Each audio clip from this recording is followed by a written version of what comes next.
آج اصحاب بدر کا دن ہے، 17ویں شب ہے۔ کل کا جو دن آنے والا ہے 17 رمضان المبارک، اسلام کی ایک عظیم تاریخ اس سے وابستہ ہے۔ سب سے پہلی جنگ جو کفار و مشرکین اور مسلمانوں کے درمیان میں واقع ہوئی، جس کو جنگ بدر کہا گیا ہے، اس کی تاریخ 17 رمضان المبارک ہے۔ اور بدر کے متعلق قرآن پاک میں آیتیں آئی ہیں، وَلَقَدْ نَصَرَكُمُ اللَّهُ بِبَدْرٍ وَأَنْتُمْ أَذِلَّةٌ۔ اللہ فرماتا ہے یاد کرو، اللہ تعالیٰ نے بدر میں تمہاری مدد فرمائی جبکہ تم بہت تھوڑی تعداد میں تھے، بہت تھوڑی سی تعداد میں تھے۔ اللہ رب العزت نے اس معرکہ میں صحابہ کی ایسی مدد فرمائی کہ رہتی دنیا تک اسے یاد کیا جائے گا۔ میں اس کا تھوڑا سا پس منظر بتاتا ہوں تاکہ یہ ضروری ہے کہ ہماری آنے والی نسلوں تک ہماری تاریخ کو منتقل کیا جائے۔ ہم اپنی تمام تاریخ ماضی کو اسی طرح سے آج تک یاد رکھتے ہیں جس طرح ہمارا اپنا وجود ہمیں یاد ہوتا ہے، اس لیے کہ اسلام کی تاریخ کے ساتھ ہی ہماری بقا ہے۔ ہمارا وجود اسلام کی تاریخ کے ساتھ ہی ہے، اور چھوڑ دیں گے تو پھر ہمارا وجود کچھ نہیں ہے۔ تو میرے عزیزوں، جھوٹی موٹی کہانیاں سنانے سے تو بہتر ہے کہ اسلام کی تاریخ سنائی جائے، اپنے بچوں کے اندر اسلامی جذبے پیدا کیے جائیں۔ در حقیقت رسول کریم صلی اللہ تعالی علیہ وسلم جب ہجرت فرما کر مکہ سے مدینہ طیبہ تشریف لائے تو صحابہ اکرام کس حال میں ہجرت کی، سیرت کا جو درس چل رہا ہے روزانہ آپ سماعت بھی کر رہے ہوں گے فجر کے بعد، بڑی مشقتوں سے صحابہ اکرام بھی ہجرت کر کے مکہ سے مدینہ آئے تھے۔ اور جب یہاں آئے تو صحابہ اس حال میں آئے تھے کہ مکہ والوں نے تقریباً ان کا مال لوٹ لیا تھا، ان کے گھروں پر قبضہ کر لیا تھا، ان کی جائیدادیں ہڑپ لی تھیں۔ کچھ صحابہ تو اس حال میں آئے کہ ان کے بدن کے کپڑے تک ان لوگوں نے چھین لیے تھے، کپڑے تک نکال لیے تھے۔ حضرت صہیب رومی رضی اللہ تعالیٰ عنہ، ان کے گھر والوں نے ان کے جسم پر کپڑے تک نہیں رہنے دیا، اسی حالت میں ان کو بھیجا گیا۔ وہ ٹاٹ کا لباس ڈال کر کے مدینے آئے تھے، اور اتنا ہی نہیں، بیچ راستے میں گنڈوں کو بھیج کر مارا بھی تھا، پورے لہو لہان ہو کر مدینے پہنچے تھے۔ تو صحابہ بڑی مشقتوں سے ہجرت کر کے مدینہ آئے۔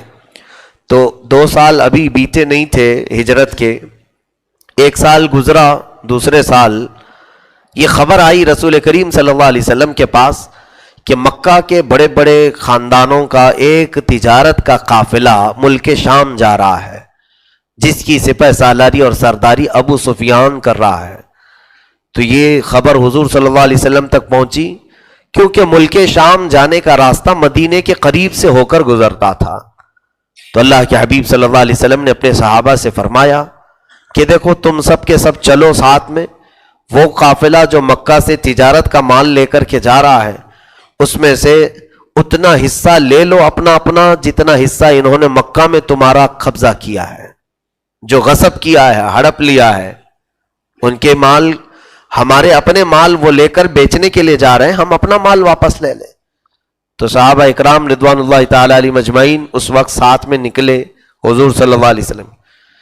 تو جیسے ہی مدینے سے باہر گئے تو ابو سفیان جو قافلے کی سرداری کر رہا تھا، تو اس نے یہ خبر پالی کہ محمد صلی اللہ علیہ وسلم اور ان کے ساتھی میرے قافلے پر حملے کی غرض سے آ گئے ہیں، مدینے سے نکل رہے ہیں۔ تو راستہ بدل لیا، راستہ بدل کر ملک شام پہنچ گئے۔ حضور پاک صلی اللہ علیہ وسلم کو خبر ہوئی کہ وہ اس راستے سے نہیں کسی اور راستے سے چلا گیا۔ واپس آئے مدینے، اور اس نے اپنے قافلے میں سے خوب تجارت کی، نفع کمایا، اور واپس جب جانے لگا تو پھر حضور صلی اللہ علیہ وسلم کو خبر ہوئی کہ اب وہ قافلہ بہت سارے مال کا نفع لے کر مکہ واپس لوٹ رہا ہے۔ اب دوبارہ حضور اکرم صلی اللہ علیہ وسلم نے صحابہ کو جمع فرمایا۔ اب یہ وہ وقت تھا جب صحابہ آپشنلی تھا، یہ ضروری نہیں تھا سب کے لیے جانا۔ تو اس میں سے وہ صحابہ لڑنے کی غرض سے نہیں گئے تھے، جنگ کی غرض سے نہیں گئے تھے، ان کو تو اپنا اپنا مال واپس لینا تھا۔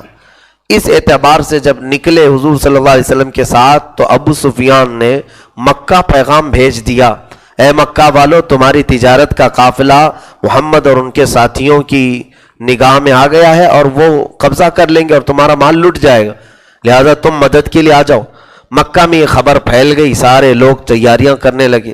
ابو جہل سب کو اکسانے لگا کہ محمد کی اتنی ہمت ہو گئی کہ مکہ والوں کے مال پر بھی وہ اب حملہ کرنے لگ گئے۔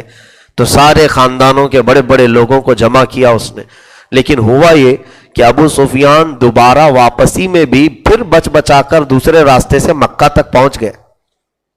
حضور صلی اللہ علیہ وسلم سے نہ ملک شام جانے کے وقت سامنا ہوا، نہ واپس لوٹنے کے وقت سامنا ہوا، وہ مکہ پہنچ گئے سارا مال لے کر کے۔ تو اب مکہ والے جتنے تھے وہ خوش ہو گئے کہ ہمارا قافلہ صحیح سلامت واپس آ گیا ہے، کیا اب لٹا نہیں، سب صحیح سلامت آ گیا۔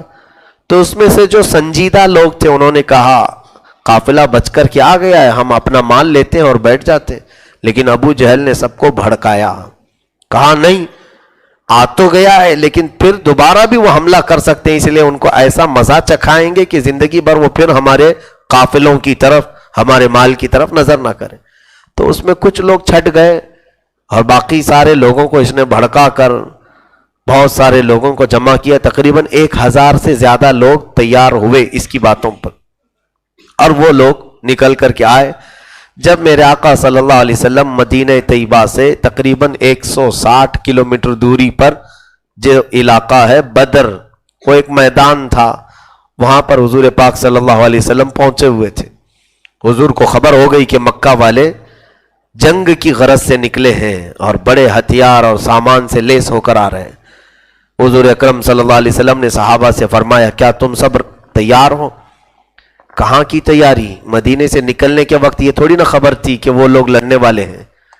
مدینے سے جب نکلے تھے تو یہ خبر تھی کہ صرف ایک قافلہ ہے مال کا جس کی سپہ سالاری ابو سفیان کر رہا ہے، وہ ایک تجارت کا قافلہ ہے، اس میں سے ہم اپنا مال لینے جا رہے ہیں۔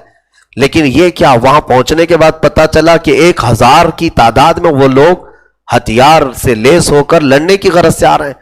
لیکن صحابہ اکرام رضوان اللہ علیہ مجمعین سے جب حضور صلی اللہ علیہ وسلم نے مشورتاً پوچھا کہ تمہاری کیا رائے ہے، واپس مدینے جانا چاہیے یا کیا کرنا چاہیے، اس میں صحابہ اکرام نے جو جوش میں عرض کیا، کہا یا رسول اللہ صلی اللہ علیہ وسلم، جب تک جسم میں خون کا آخری قطرہ ہے آپ کی قدموں پر نچھاور ہے۔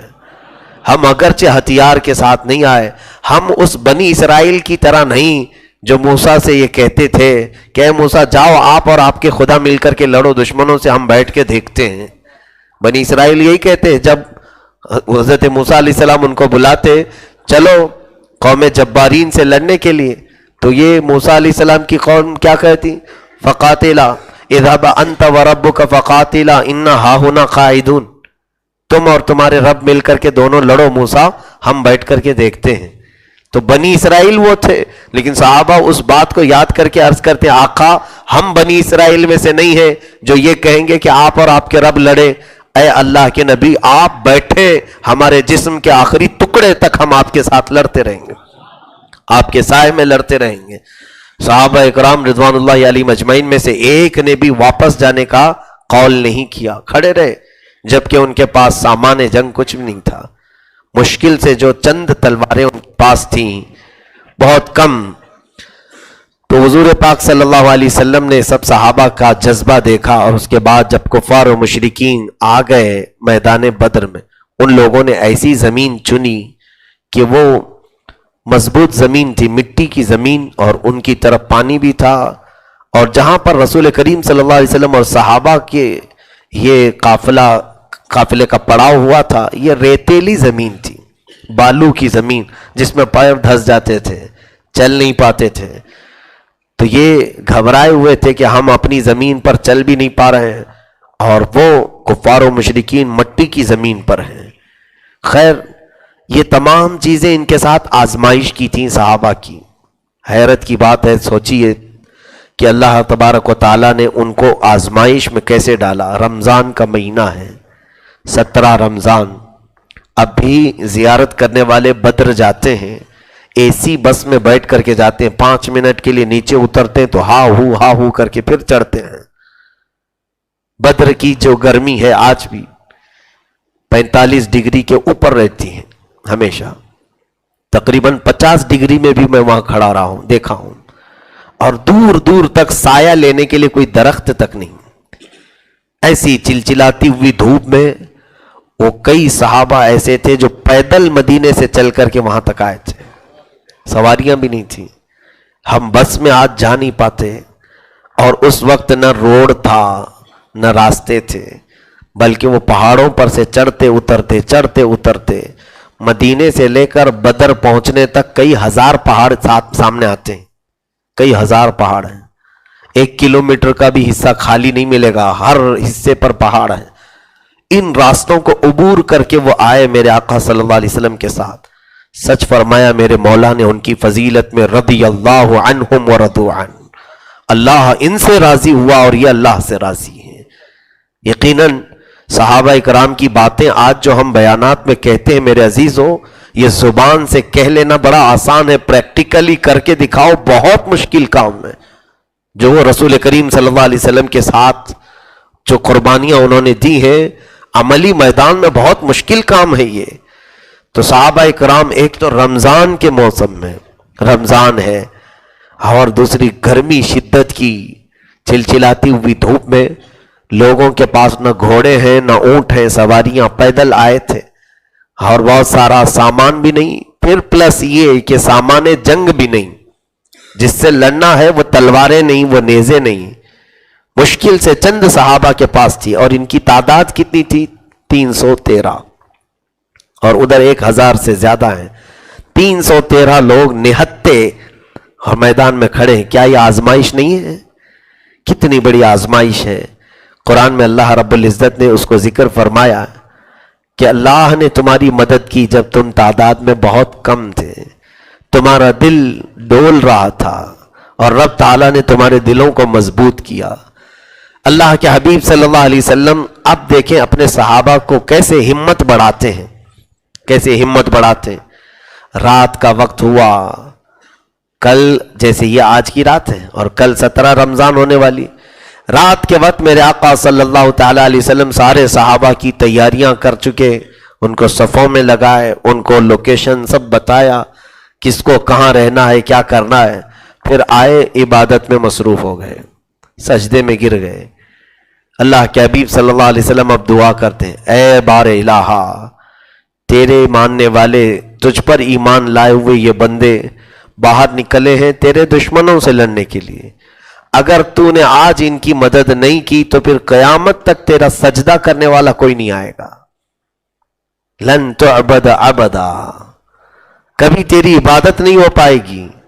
عبادت تو اللہ رب العزت کی ہوگی، لیکن میرے آقا صلی اللہ علیہ وسلم کی دعا کا یہ محبوبانہ انداز تھا. یہاں سے ایک بات پتہ چلتی ہے کہ دعا کرنے کا وقت جو ہے محنت کے بعد ہے. پہلے عمل کرے آدمی اور اس کے بعد دعا کرے، اپنی جانب سے کوشش کرے پھر دعا کرے. یہ میرے آقا کی زندگی سے مزاج ملتا ہے. کیا نبی دعا کرتے مدینے میں بیٹھ کر کیا وہ ہلاک نہیں ہو جاتے؟ بدر تک آنے کی کیا ضرورت؟ نہتے صحابہ کو میدان میں لا کر کھڑا کرنے کی کیا ضرورت؟ یہ مزاج دیا ہے رسول کریم صلی اللہ علیہ وسلم نے کہ گھر میں بیٹھ کر کے دعا نہیں، عملی میدان میں آؤ، پہلے عمل کرو اور پھر مولا کی بارگاہ میں ہاتھ اٹھاؤ، مولا قبول کرے گا. ہاں، لوگ بیٹھ کر کے گھروں میں ہی وہ ہلاک ہو جائے، یہ ہلاک ہو جائے. وہ گھروں میں بیٹھ کر کے دعا کرنے کا حکم عورتوں کے لیے ہے. باقی مردوں کو عملی میدان میں آنا چاہیے. عمل میں آؤ. صحابہ اکرام رضوان اللہ علیہم اجمعین کے اس مجمع میں جب سرکار نے یہ دعا کی تو صحابہ کا دل مضبوط ہو گیا. اللہ کے نبی ایسی دعا کر رہے ہیں، اب تو رب کی مدد آنا ہی ہے. پھر رات کے وقت میرے آقا صلی اللہ علیہ وسلم چند صحابہ کو لے کر میدان میں گئے. اب یہ دیکھیں دوسری ہمت جو بڑھائی، اپنے ہاتھ میں ایک لکڑی لے کر دائرہ کھینچا اور کہا یہاں ابو جہل کل مرے گا، یہاں عتبہ مرے گا، یہاں شیبہ مرے گا. یہ کس لیے کیا حضور اکرم صلی اللہ علیہ وسلم نے؟ صحابہ اکرام کو یقین ہو گیا. بڑے بڑے پہلوانوں کا نام حضور نے ذکر کیا ہے. زمین ٹل جائے، زمانہ ٹل جائے، حضور کی بات نہیں ٹلے گی. یہ تو اب پکی بات ہے کہ کل ابو جہل مرنے والا ہے. صحابہ کو اب یقین ہو گیا کہ اب جہالت کا باپ بھی مرے گا، عتبہ بھی مرے گا، شیبہ بھی مرے گا. یہ میرے آقا کی زبان اطہر سے نکل چکا ہے. یہ دوسری ہمت بڑی، کیونکہ حضور کی بات پر انہیں یقین بہت تھا کہ جو یہ فرماتے ہیں وہ اپنے سے نہیں، وحی خدا سے فرماتے ہیں۔ تیسری بات، اب جو اللہ کی طرف سے ان کی مدد شروع ہوئی، دل ڈول رہا تھا، یعنی یہ اس طرح کی کشمکش میں تھے کہ کل کیا ہوگا، اتنے بھاری بھرکم ادھر لوگ ہیں، سرداران قریش ہیں، پہلوان ہیں، اس میں ہاتھی گھوڑوں کے ساتھ، تلواروں کے ساتھ، اور ہمارے پاس کچھ نہیں۔ وہ صحابہ فرماتے ہیں ہم جو تلواریں مدینے سے لے کر آئے تھے وہ اتنی کند تھی کہ سبزی بھی نہیں کٹتی تھی، اس سے زنگ لگی ہوئی تھی، تو وہ تو صرف سفر میں ایسے ہی لے کر کے چلتے تھے، وہ جنگ کی غرض سے نہیں نکلے تھے۔ اب یہ صحابہ اکرام رات کے وقت بیٹھے اپنے خیموں میں، اچانک بارش شروع ہوئی۔ یہ 17ویں رمضان کو بارش آئی بدر میں، تو ابھی اللہ کی ایسی رحمت کہ اس بارش کا فائدہ یہ ہوا کہ دونوں زمینیں الگ تھیں۔ کفار و مشرکین جس زمین پر رکے تھے وہ پوری مٹی کی، اور یہ لوگ جہاں رکے تھے یہ سب ریتی کی۔ پانی برسنے کے بعد ریت جمع ہو جاتی ہے اور مضبوط ہوتی ہے، اور مٹی پر پورا کیچڑ ہو جاتا ہے۔ تو یہ اللہ کی پہلی مدد وہاں نازل ہوئی۔ صحابہ خوش ہو گئے کہ اب ان کے پیر پھسل رہے تھے، ان کے گھوڑے بدک رہے تھے، جہاں پر دیکھو کیچڑ ہی کیچڑ، اور ادھر ریت پوری جمع ہو گئی ہے۔ جو پہلے پیر دھس رہے تھے اب وہ پیر بھی نہیں دھس رہے ہیں۔ اللہ رب العزت نے ان کو زمین میں قرار عطا فرمایا۔ دوسری صبح ہوئی، اللہ کے حبیب صلی اللہ تعالی علیہ وسلم اب میدان بدر میں مقابلے کے لیے صحابہ اکرام کو تیار فرما رہے ہیں۔ اب ادھر کفار و مشرکین کی طرف سے ایک بڑا جم غفیر، اور وہ غرور اور تکبر میں، نشے میں دھت حضور صلی اللہ علیہ وسلم کی طرف بکواس کرتے ہوئے آگے بڑھتے جا رہے ہیں، کیونکہ ان کو صرف حسد ہی تھا، تعصب تھا، اناد تھا۔ وہ آئے ہوئے تھے میدان میں کیا کیا شعر پڑھتے ہوئے، ہم ان کو مار دیں گے، ان کو مار دیں گے۔ اللہ کے حبیب صلی اللہ تعالی علیہ وسلم نے عین چاشت کے وقت جب یہ جنگ شروع ہوئی تھی، تو پہلے اصول ایسا ہوتا تھا کہ ادھر سے ایک آدمی آئے، ادھر سے ایک آدمی آئے، پھر ادھر سے ایک آئے، ادھر سے ایک آئے، پھر اس کے بعد جب اس طرح کا معاملہ ختم ہوتا تو پھر فوجیں آپس میں مٹ بھیڑ ہو جاتی تھی۔ جنگ کی شروعات اس طرح سے ہوتی تھی۔ حضور اکرم صلی اللہ تعالی علیہ وسلم نے اپنی جانب سے سب سے پہلے 3 لوگوں کو میدان میں اتارا۔ اس میں سے ایک حضرت ابو عبیدہ بن جراح، دوسرے حضرت امیر حمزہ، تیسرے حیدر کرار علی مرتضی۔ یہ 3 حضور اکرم صلی اللہ تعالی علیہ وسلم کے نوجوان شیر تھے، ان کو میدان میں اتارا گیا۔ ادھر سامنے سے عتبہ، شیبہ، عبد ود، یہ 3 کفار میں سے سامنے آئے، ایک ایک کے مقابل میں تھا، ایک ایک کے مقابل میں۔ تینوں لوگوں کو جب مقابلے کے لیے شروع میں دعوت مبارزت دی گئی جنگ کی، تو ہوا یہ کہ حضرت علی رضی اللہ تعالیٰ عنہ کے مقابل میں جو تھا وہ عبد ود تھا، مکہ کا وہ ایسا پہلوان جس کا دعویٰ تھا کہ وہ اکیلا 1000 لوگوں کی طاقت رکھتا ہے، بہت بڑا پہلوان، اس نے کئی لوگوں کو پچھاڑا تھا۔ جب تو حضرت علی رضی اللہ تعالیٰ عنہ کی عمر مبارکہ بھی بہت کم تھی۔ حضرت علی رضی اللہ تعالیٰ عنہ کی عمر اس وقت تقریباً 22 سال کے قریب، 22 یا 23 سال کے قریب کی بھری جوانی، شروع کی جوانی۔ اور عبد ود ایک بڑا دیو پیکر پہلوان سامنے آیا اور کہا تو کون ہے؟ حضرت علی نے اپنا نام شجرہ پورا بتایا، تو اس نے کہا ابو طالب تیرے باپ جو ہے میرے اچھے دوست تھے، اس حساب سے تو میرا بھتیجا لگتا ہے، تو میں یہ نہیں چاہتا کہ میرے اچھے قریبی دوست کے بچے سے میں لڑوں، اور جا تو واپس چلا جا۔ حضور صلی اللہ علیہ وسلم کی طرف پکار کر کے عبد ود نے کہا اے محمد، کیا مجھ جیسے پہلوان سے لڑنے کے لیے تمہارے پاس کوئی جوان باقی نہیں ہے؟ بچے کو بھیج دیا، بچے کو بھیج دیا، مجھ جیسے پہلوان سے لڑنے کے لیے کوئی بڑا جوان نہیں ہے تمہارے پاس؟ رسول کریم صلی اللہ علیہ وسلم نے اپنے خیمے سے ہی جواب دیا کہ پہلے بچے سے نپٹ لو، بعد میں جوانوں کو بھیجا جائے گا۔ اس لیے بچے سے نپٹ لو، پھر جوانوں کو بعد میں بھیجا جائے گا۔ تو یہ ایک طرح سے اسے ہرٹ کیا گیا تھا۔ حضرت علی رضی اللہ تعالیٰ عنہ اس وقت جب پہلی مرتبہ اس کے سامنے آئے تو اس کو الحرب خدعتن کے اعتبار سے کہا، اے عبد ود، میں تیری پہلوانی کے جوہر بہت سنا ہوں، میں تیرے جنگ میں لڑنے کے کردار بہت سنا ہوں، میں سنتا تھا کہ تو بہت بڑا پہلوان ہے، جنگ کا ایک شہسوار ہے، لیکن آج حیرت کی بات ہے کہ تجھے اپنے گھوڑے کی ذہن باندھنا بھی نہیں آیا، نکیل بھی صحیح سے نہیں باندھا، ویسی آ گیا۔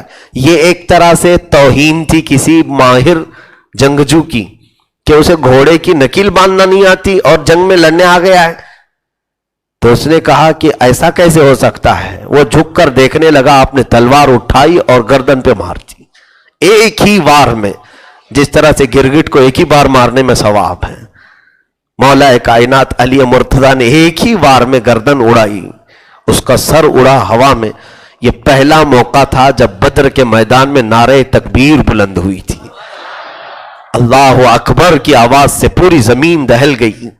حضرت علی رضی اللہ تعالیٰ عنہ واپس جلدی سے میرے آقا صلی اللہ علیہ وسلم کے قدموں میں آئے، حضور اکرم صلی اللہ علیہ وسلم نے آپ کے ماتھے کو بوسہ دیا، پھر واپس آئے۔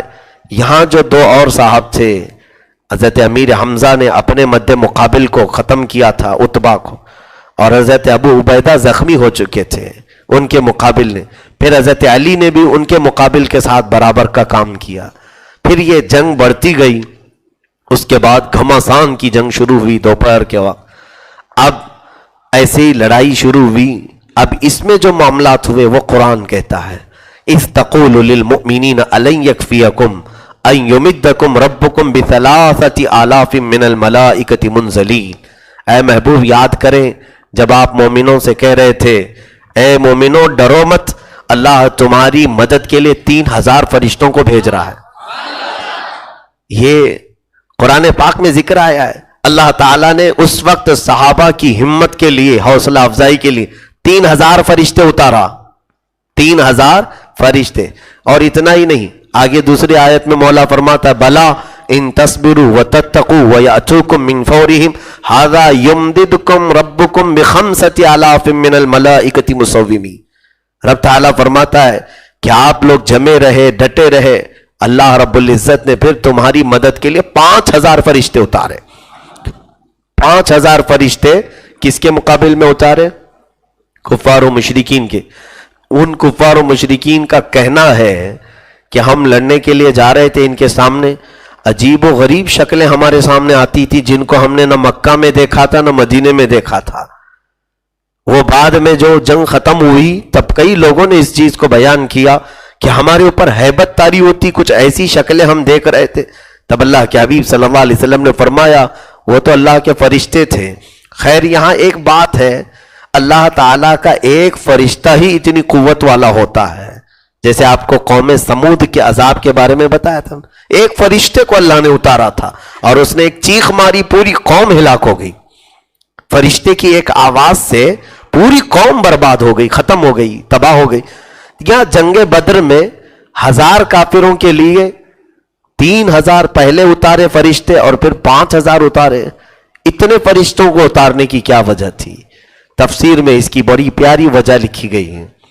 اللہ رب العزت چاہتا تو صرف ایک ہی فرشتے سے سارے کفار کو ہلاک کر دیتا، لیکن کبھی کبھار تعداد جو ہے کسی کی عزت اور عظمت کے لیے بھی ہوتی ہے، عزت اور عظمت بڑھانے کے لیے کہ رسول کی بات ہے، ایک فرشتے سے نہیں 5,000 فرشتوں کو۔ ظاہر سی بات ہے کبھی کسی کا ایک ہی باڈی گارڈ ہو، کبھی کسی کے 2 ہوں، کبھی 3 ہوں، ایک سے بھی کام چل سکتا ہے، لیکن 8-10 ہوں تو اس کی اہمیت بڑھ جاتی ہے۔ یہ دنیا کا ایک دستور ہے۔ اللہ رب العزت نے اپنے نبی اور ان کے صحابہ کی عزت اور عظمت کے لیے یہ کثیر تعداد میں فرشتوں کو اتار۔ حد تو یہ ہے آج بھی بدر کا میدان جہاں پر ہے اس سے مشکل سے آدھا 1 کلومیٹر کے فاصلے پر جہاں یہ فرشتوں کو اتارا گیا تھا، جس پہاڑ پر ہمارے ساتھ گئے ہوئے لوگ بھی دیکھیں ہوں گے، اس کو جبل ملائکہ کہتے ہیں۔ جبل ملائکہ فرشتوں کا پہاڑ، پورے پتھر کے پہاڑ ہیں، ہر جگہ پر کالے کالے پتھر کے پہاڑ، ان میں سے ایک بیچوں بیچ میں پہاڑ ایسا ہے جو پورا کا پورا بالو، ریت، اور ایسی ریت کہ کسی چھنی میں چھانو تو پوری نکل جائے گی، اتنی باریک دھول کا پہاڑ۔ ہم تعجب میں تھے یہاں دھول کا یہ پہاڑ آیا کہاں سے, بیچ میں ریت ہے کہاں, یہاں پر پورا کا پورا پہاڑ ریت میں. بزرگوں نے یہ فرمایا کہ یہ پہاڑ بھی پتھر کا تھا, اللہ کی نوری مخلوق فرشتے جب اترے تو ان کے نور سے یہ ریزہ ریزہ ہو گیا تھا. تو جب ان کے قدموں سے ریزہ ریزہ ہو سکتا ہے تو پھر کفار و مشرکین کی کیا درگت بننی چاہیے. بہرحال رحمت للعالمین صلی اللہ علیہ وسلم کی وجہ سے ان لوگوں کو بھی وہ مزہ نہیں چکھایا گیا جو مزہ چکھنا انہیں چاہیے تھا. حضور کی رحمت کاملہ نے انہیں بچایا ہے, کفار و مشرکین کے لیے بھی. بہرحال اب اس جنگ میں حضرت سہیل بن ثابت رضی اللہ تعالیٰ عنہ ایک صحابی ہیں, فرماتے ہیں ہمارے پاس جو تلواریں تھی بڑی مڑی ہوئی, کند زنگ لگی ہوئی, کبھی ہم کسی کافر کے قریب کرتے تھے گردن پہلے سے اس کی کٹ کے الگ ہو جاتی, لگاتے بھی نہیں تھے. اور ایک صحابی حضرت عکاشہ رضی اللہ تعالیٰ کہتے ہیں جب جنگ چل رہی تھی میرے آقا صلی اللہ علیہ وسلم کے پاس میں آیا, کہا میرے پاس کچھ بھی نہیں ہے, کچھ لے کر کے نہیں آیا ہے, لیکن جذبہ جہاد بہت جوش مار رہا ہے, آقا کچھ تو کہیں سے تلوار وغیرہ دلا دیں. وہ اللہ کے حبیب صلی اللہ علیہ وسلم نے فرمایا جاؤ کوئی لکڑی پڑی ہو تو لے آؤ. حضرت عکاشہ ایک لکڑی کھجور کی سوکھی ہوئی تنے سے لے آئے. رسول کریم صلی اللہ علیہ وسلم نے اپنے ہاتھ سے اس پر مسا فرمایا, کہا جاؤ اسی سے لڑو. حضرت عکاشہ کہتے اس لکڑی سے میں نے کئی لوگوں کو جہنم میں پہنچایا ہے. وہ تلوار سے زیادہ کام کرتی تھی لکڑی, کیونکہ میرے آقا صلی اللہ تعالیٰ علیہ وسلم نے صرف مسا فرمایا تھا. تو یہاں مکمل مومنین کی مدد ہی ہوئی تھی. اور اس میں وہ صحابہ کرام کو پہلے جو آزمایا گیا وہ بڑی آزمائش. اللہ رب العزت نے قرآن میں ان کا ذکر فرمایا. یہ 313 صحابہ میں ان کا ذکر تو بڑی اہمیت کا حامل ہے. سیدنا معاذ اور سیدنا معوذ رضی اللہ تعالیٰ عنہ, یہ وہ لوگ جو ایک صحابی کے بیٹے تھے, عمر ان کی 11 اور 13 سال کے قریب کی, بچپن میں چھوٹے سے اس بدر کے صحابہ کی جماعت میں یہ بھی شامل ہوئے. حالانکہ بچوں پر جہاد نہیں, لیکن صحابہ جب جانے لگے تو حضور صلی اللہ علیہ وسلم کے پیچھے پیچھے ہی آ گئے اور کہا آقا ہمیں اجازت دے دیں. رسول کریم صلی اللہ علیہ وسلم نے پہلے تو انہیں منع فرمایا جاؤ اپنے گھر میں والدین کی خدمت میں لگے رہو, تمہارے لیے وہی جہاد ہے, اللہ ثواب عطا کرے. وہ بار بار اصرار کرنے لگے اور رونے لگے. تب اللہ کے حبیب صلی اللہ علیہ وسلم نے فرمایا صفوں میں کھڑے ہو جاؤ صحابہ کے, کہ تمہارا شانہ تمہارا کندھا اگر ان کے کندھے سے لگ گیا تو اجازت دے دی جائے گی. یہ چھوٹی عمر کے بچے اور بڑے بڑے صحابہ صفوں میں جا کر کھڑے ہوئے, کہاں سے کندھا لگتا, نہیں لگا. پیر اٹھایا تب بھی نہیں لگا. ایک بچے نے دوڑ کر ایک بڑا پتھر لایا اور وہاں پر رکھ کر اس پر دونوں کھڑے ہو گئے. جانے کا شوق دیکھیں, اور دونوں کھڑے ہو گئے. اب دیکھا تو کندھے سے کندھا ان کا برابر مل گیا. پتھر پر کھڑے ہو کر پیر اٹھایا تو کندھے سے کندھا ملا. کیا یہ میرے آقا صلی اللہ علیہ وسلم کی نظروں سے چھپا ہوا ہے عمل؟ آقا دیکھ رہے تھے. رسول کریم صلی اللہ علیہ وسلم نے ان کے اس جذبے کو دیکھ کر اجازت مرحمت فرمائی, جاؤ تم لوگ بھی شامل ہو جاؤ. حالانکہ جہاد بچوں پر نہیں ہے. اے میرے عزیزوں, میں پوچھنا چاہتا ہوں کہاں جانے کا شوق تھا انہیں؟ جان کا خوف تھا. کسی بھی کافر کی ایک تلوار ان کی گردن الگ کر سکتی ہے. کیا وہ بچے نادان تھے؟ انہیں معلوم نہیں تھا کہ میدان جنگ ہوتا کیا ہے؟ ارے جان ہتھیلی پر لے کر کے کھیلنا یہ کوئی معمولی بات ہے؟ بچوں کے گلی ڈنڈے کا کھیل نہیں ہے. جنگ میں جانا اور اس کے لیے اس طرح کا اصرار کر کے زبردستی آنے کی کوشش کرنا, یہاں تو نماز کے لیے بھی وہ معاملہ نہیں ہے, یہاں مسجدوں پر جانے کے لیے بھی وہ معاملہ نہیں ہے جو وہ صحابہ جہاد پر جانے کے لیے روتے تھے. ایک روایت میں نے یہ بھی پڑھی کہ رات کو گزرتے وقت صحابہ جب بدر کی طرف جا رہے تھے, ایک گھر میں جھگڑا ہو رہا ہے, ایک گھر میں باپ بیٹے میں جھگڑا ہو رہا ہے. وہ جھگڑا کس بات کا تھا؟ گھر میں کوئی نہیں تھے. باپ کہتا ہے کہ میں رسول اللہ کے ساتھ جاؤں گا, بیٹا کہتا ہے آپ بوڑھے ہو گئے, میں جوان ہوں, میرا کام زیادہ ہے میدان میں جاؤں گا. دونوں میں اس طرح کی لڑائی ہوئی کہ قرآن اندازی ہونے لگی کہ ہم دونوں جائیں گے تو گھر مشکل ہو جائے گا. تو قرآن اندازی کیے.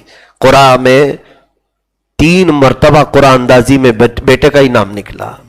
تو اس کے بعد ان کے باپ جو تھے وہ رونے لگے اور کہا کہ ہائے میرا بڑھاپا مجھے رسول کے ساتھ جانے سے روک دیا، جا تو چلا جا۔